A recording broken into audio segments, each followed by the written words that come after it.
बिहार विधान परिषद की 8 अहम सीटों का चुनाव शेड्यूल अगले 4 हफ्तों के भीतर जारी होने की पूरी उम्मीद है।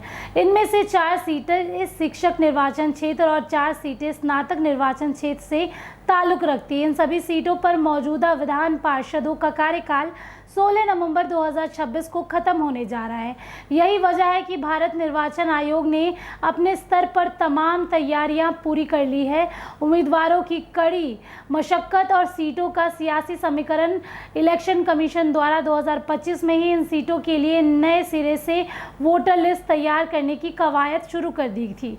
सभी सियासी पार्टियों और संभावित उम्मीदवारों ने ज़्यादा से ज़्यादा शिक्षकों और स्नातकों के नाम मतदान सूची में दर्ज कराने के लिए जी तोड़ मेहनत की और मशक्कत भी की। खाली हो रही इन 8 सीटों पर दंगल और क्षेत्रीय समीकरण इस प्रकार है। निर्दलीय की बात करें तो 3 सीटें सारण शिक्षक सीट अफाक अहमद, दरभंगा स्नातक सर्वेश कुमार और तिरहुत स्नातक बंशीधर बृजवासी।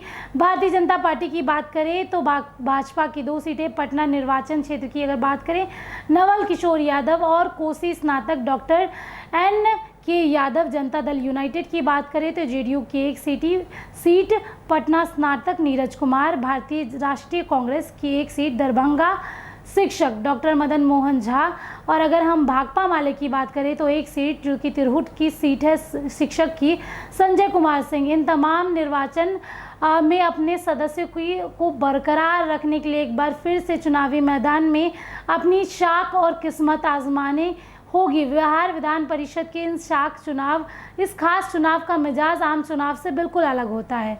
शिक्षक निर्वाचन क्षेत्र चुनाव में सिर्फ मान्यता प्राप्त स्कूल और कॉलेज में शिक्षा देने वाले शिक्षक ही वोट कर सकते हैं। इनके मुख्य मुद्दे रूप से सेवा वेतनमान और तरक्की से जुड़े होते हैं। स्नातक निर्वाचन क्षेत्र में किसी भी मान्यता प्राप्त यूनिवर्सिटी से ग्रेजुएट पास कर चुके नौजवान और नागरिक ही अपना मतदान का इस्तेमाल कर सकते हैं।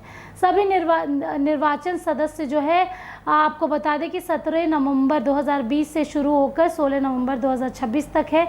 आयोग द्वारा चुनाव की आधिकारिक तारीख के ऐलान के साथ ही पटना, दरभंगा, सारण, तिरहुत और कोसी के इलाके में चुनावी दंगल और सियासी समीकरण लगातार गर्माती जा रही है। अब देखना होगा आगे क्या कुछ होता है। बने रहिए हमारे साथ, तब तक के लिए बहुत बहुत शुक्रिया।